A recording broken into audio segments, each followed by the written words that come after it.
Thank you, Alexa. 7:31, everybody. We're about a month away from the start of that big topic, congestion pricing. One of the men leading the fight to stop it, Congressman Josh Gottheimer. That's right. He has also launched a push to get federal funding to help with security for the World Cup when it hits MetLife Stadium in 2026. So on top of that, he's running for governor. Busy man, to say the very least.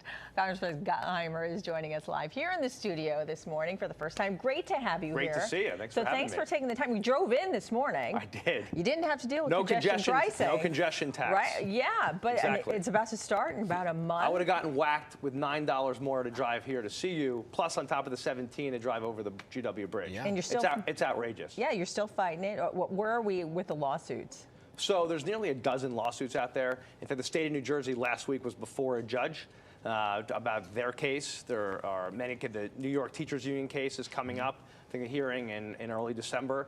Basically, all making the same argument. This is going to actually hurt the environment, like lead to more pollution in northern New Jersey and the outer boroughs, hurt people. And of course, what that's going to do to people's pocketbooks is brutal, especially now when prices are too high and like people can't afford to get hit with yet another tax. Like so this. You've been fighting this for a long time, but President-elect Donald Trump has said, well, he doesn't want it either, right? So are you talking to his team, the transition team, at all about a plan to stop it? And what do you think will happen once he does take office? Well, we've been working in a bipartisan way for years, right? We've got bipartisan legislation, Democrats and Republicans. Everyone agrees this is an outrageous idea. It's just a cash grab by the MTA, which is in dire straits. Well, not everybody, but I mean, if you talk to most regular folks who are hard workers, the nurses, electricians, the Uber drivers, right, small businesses in New York, they're all saying the same thing. We can't afford this, and don't do this to us right now. Don't hit us with another tax.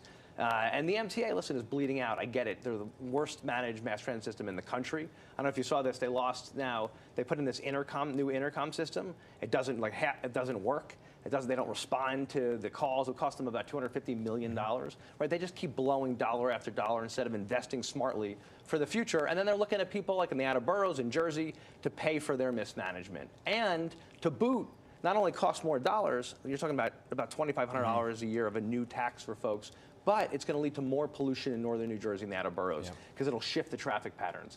And come on, people can't handle more hit on their pocketbook right now. We're trying to make life cheaper for people and bring costs down for them, not hit them with another tax. Let's switch gears now and talk about the current president, President Biden pardoning his son. Just curious what your thoughts on that is, since he initially said he wasn't going to do it.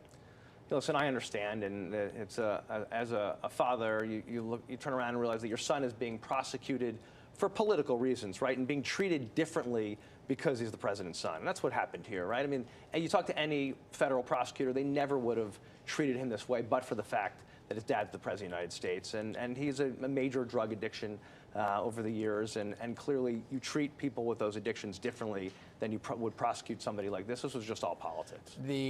Your counterparts on the Republican side are now saying it's hypocritical because the president had said no one's above the law.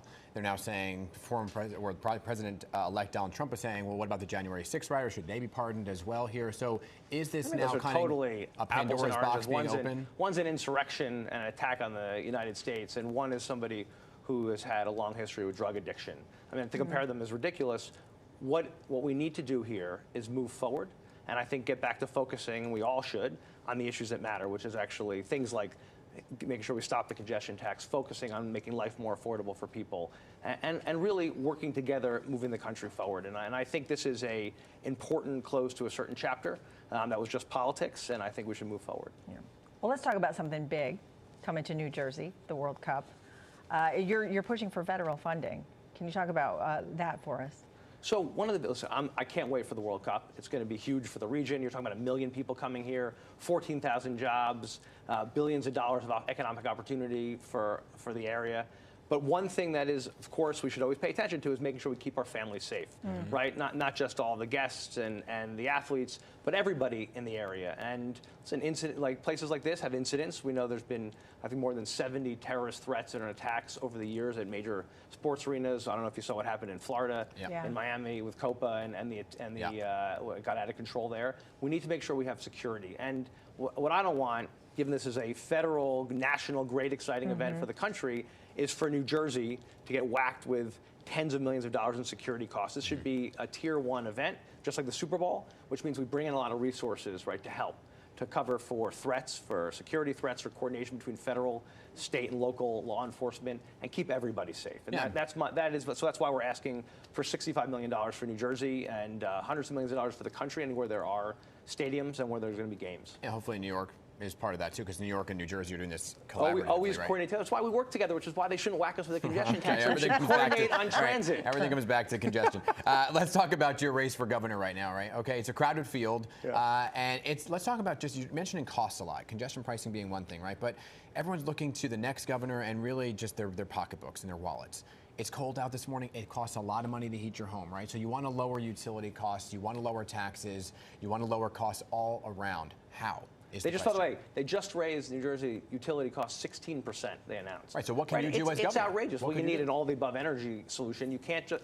Here's the deal. Other states have figured out how to do this by growing, by cutting waste, by actually clawing more money back from the federal government to our state. We've not been great on that historically. Other states have gotten far more back.